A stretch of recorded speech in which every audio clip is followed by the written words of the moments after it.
Assalamualaikum warahmatullahi wabarakatuh. Saya Awaludin Rizky Baruna Adi dan teman saya Hilmi Arkan akan mempresentasikan tentang kewajiban perpajakan bagi pelaku UMKM. Terlebih dahulu, saya akan jelaskan tentang definisi apa itu UMKM dan kriteria tentang UMKM tersebut. Baru saya jelaskan tentang kewajiban perpajakannya. Baik, UMKM adalah singkatan dari usaha mikro, kecil, dan menengah.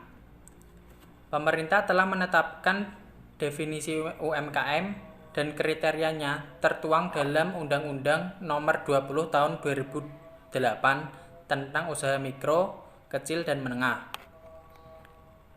Usaha mikro itu apa? Usaha mikro adalah usaha produktif milik orang perorangan atau badan usaha perorangan yang memenuhi kriteria usaha mikro sebagaimana diatur dalam undang-undang ini.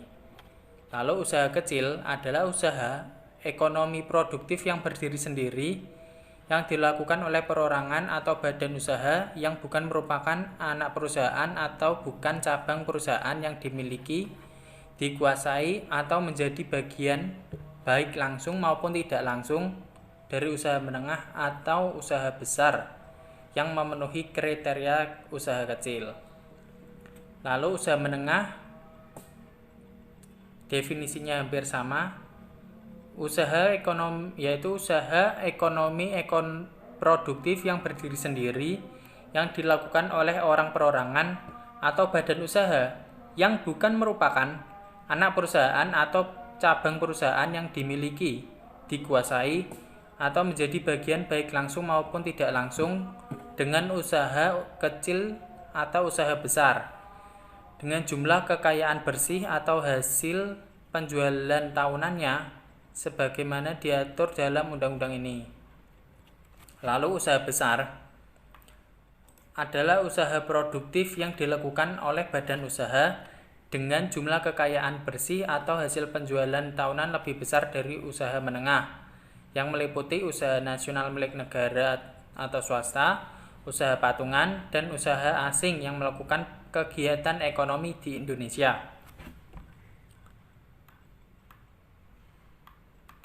Lalu saya jelaskan tentang klasifikasi UMKM. Yang pertama adalah usaha mikro atau industri rumah tangga. Seperti yang saya jelaskan tadi, usaha mikro adalah usaha produktif milik orang perorangan atau badan usaha perorangan yang memenuhi kriteria usaha mikro. Nah, kriteria usaha mikro itu apa aja? 1. Memiliki karyawan kurang dari 4 orang atau bisa juga sampai 1-4 orang.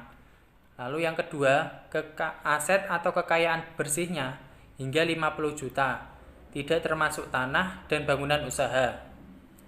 Yang ketiga, omset penjualan tahunan hingga 300 juta. Lalu kategori usaha kecil. Usaha kecil adalah usaha ekonomi produktif yang berdiri sendiri dan dilakukan oleh orang perorangan atau badan usaha yang bukan merupakan anak perusahaan atau bukan cabang perusahaan yang dimiliki, dikuasai, atau menjadi bagian baik langsung maupun tidak langsung dari usaha menengah atau usaha besar yang memenuhi kriteria usaha kecil. Lalu kriteria usaha kecilnya adalah 1. Memiliki karyawan kurang dari 5-19 orang. Kurang lebih. Lalu yang kedua, aset atau kekayaan bersihnya dari 50 juta hingga 500 juta, tidak termasuk tanah dan bangunan usaha. Yang ketiga, omset penjualan tahunan kurang lebih 300 juta hingga 2,5 miliar. Selanjutnya akan dijelaskan oleh teman saya Hilmi Arkan tentang usaha menengah dan usaha besarnya. Perkenalkan, nama saya Hilmi Arkan. Saya akan menjelaskan tentang klasifikasi UKM. Yang C yaitu kategori usaha menengah, yaitu usaha ekonomi produktif yang berdiri sendiri dan dilakukan oleh perseorangan atau badan usaha yang bukan merupakan anak perusahaan atau cabang perusahaan yang dimiliki, dikuasai atau menjadi bagian baik langsung maupun tidak langsung dengan usaha kecil atau usaha besar dengan jumlah kekayaan bersih atau hasil penjualan tahunan. Adapun kriteria usaha menengah ini adalah memiliki karyawan antara 20 sampai 99 orang. Kemudian aset atau kekayaan bersihnya antara 500 juta hingga 10 miliar, tidak termasuk tanah dan bangunan usaha. Dan yang terakhir, salah satu cirinya yaitu omset penjualan tahunan antara 2,5 miliar sampai 50 miliar. Kemudian ada lagi klasifikasi UKM untuk kategori besar, yaitu UMKM kategori besar yaitu usaha ekonomi produktif yang dilakukan oleh badan usaha dengan jumlah kekayaan bersih atau hasil penjualan tahunan lebih besar dari usaha menengah yang meliputi usaha nasional milik negara ataupun swasta, usaha patungan dan usaha asing yang melakukan kegiatan ekonomi di Indonesia. Kemudian kriteria usaha besar ini adalah memiliki karyawan lebih dari 100 orang, asetnya lebih dari 10 miliar dan tidak termasuk tanah dan bangunan usaha, serta omset penjualan tahunan lebih dari 50 miliar. Kemudian berdasarkan pasal 2 Undang-Undang nomor 36 tahun 2008 tentang pajak penghasilan, setiap orang pribadi, yaitu orang pribadi yang memiliki warisan belum terbagi, badan dan bentuk usaha tetap merupakan objek pajak penghasilan. Jadi pajak UMKM ini termasuk pajak yang harus dibayarkan oleh orang pribadi kepada negara. Karena kita tahu bahwa pajak ini suatu hal yang sifatnya memaksa kepada para masyarakat untuk dibayarkan demi keberlangsungan atau keberjalanannya negara. Kemudian dapat dilihat itu ada contoh surat keterangan terdaftar yang memuat daftar pajak yang harus dibayarkan. Ini hanya cuma contoh yang kita ambil tentang bagaimana SKT tentang pembayaran pajak UMKM. Kemudian dalam undang-undang yang telah dibaca tentang perpajakan, sekurangnya kita tuh harus membayar beberapa pajak-pajak berikut. Salah satunya pajak penghasilan pasal 4 ayat 2 atau PPh final jika ada sewa gedung atau kantor, omset penjualan dan lain-lain. Kemudian pasal 21 jika memiliki pegawai, jika pasal 23 jika ada transaksi pembelian jasa, dan PPh final 0,5% untuk UKM. Nah, jika seorang karyawan dikenakan PPh pasal 21, maka pajak yang dikenakan kepada pengusaha atau perusahaan adalah PPh final. Mengapa? Karena itu sesuai dengan undang-undang yang telah diundangkan oleh pemerintah kita. Dan kemudian apa itu PPh final? Istilah ini merupakan nama lain dari PPh pasal 4 ayat 2. Ada berbagai macam pajak PPh final seperti untuk sewa bangunan, jasa konstruksi, pajak atas obligasi, pajak atas peredaran bruto, atau biasa disebut dengan omset usaha. Kemudian menurut Peraturan Pemerintah Republik Indonesia Nomor 46 Tahun 2013, PPh final untuk pajak usaha mikro kecil menengah adalah pajak atas penghasilan dari usaha yang diterima atau dimulai wajib pajak yang memiliki peredaran bruto atau omset di bawah 4,8 miliar dalam setahun. Kemudian untuk tingkat pajak UKM dan kesimpulan akan disampaikan oleh teman saya lagi, oleh Awaludin Bisri. Kepada dia saya persilahkan. Terima kasih. Baiklah, saya jelaskan tentang tenggat pajak UMKM. Kita sebagai seorang wajib pajak PPh final, setiap tanggal 15 di setiap bulannya, kita harus membayar pajak ke kas negara. Setelah membayarnya, Anda akan mendapatkan bukti bayar pajak atau NTPN, yaitu nomor transaksi penerimaan negara. Jadi, perlu diingat, setiap tanggal 15 di setiap bulannya kita harus membayar pajak. Nah, sekarang Anda sudah bisa menghitung pajak UKM yang menjadi kewajiban Anda. Agar terhindar dari sanksi keterlambatan membayar pajak, maka kita harus membayar pajak. Untuk membayar pajak UKM, tentu Anda membutuhkan ID billing ketika membayar pajak secara online.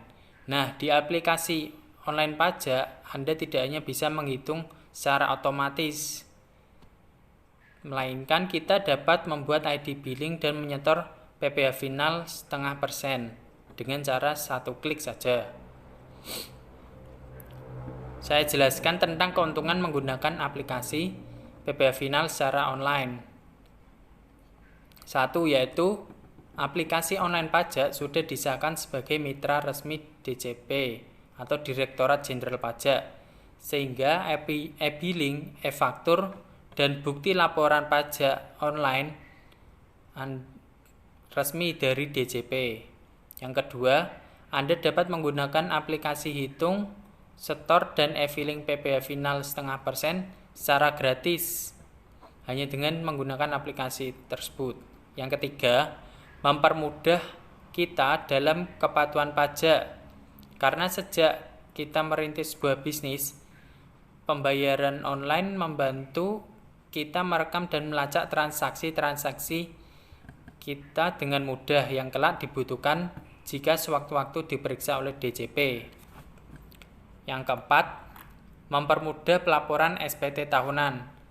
Semua transaksi Anda dapat direkam secara otomatis oleh aplikasi ini.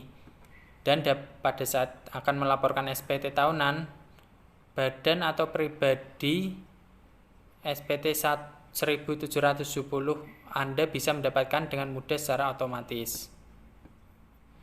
Kelima, tidak perlu download atau install software apapun.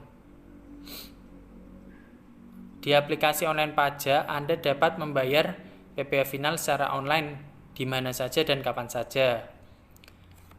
Dalam peraturan pajak yang berlaku pada 1 April 2019, terdapat sejumlah konsekuensi yang muncul bagi wajib pajak. Salah satunya adalah kewajiban PKP dan e-faktur. Lalu kita dapat simpulkan yaitu bagi pelaku UMKM sekurang-kurangnya perlu membayar pajak-pajak sebagai berikut, yaitu pajak penghasilan pasal 4 ayat 2 atau PPh final untuk sewa gedung atau kantor, omset, penjualan, dan lainnya. Kedua, PPh pasal 21 yaitu penghasilan karyawan. Yang ketiga, PPh pasal 23 yaitu transaksi pembelian jasa. Yang keempat, online pajak menyediakan aplikasi PPh final 0,5% gratis untuk para wajib pajak. Keenam, lebih rincinya untuk mengetahui pajak UKM apa saja yang harus dibayarkan, pengusaha harus melihat pada surat keterangan terdaftar atau SKT pada saat mendaftarkan NPWP. Demikian penjelasan dari kami tentang kewajiban perpajakan bagi pelaku UMKM. Semoga bermanfaat. Terima kasih.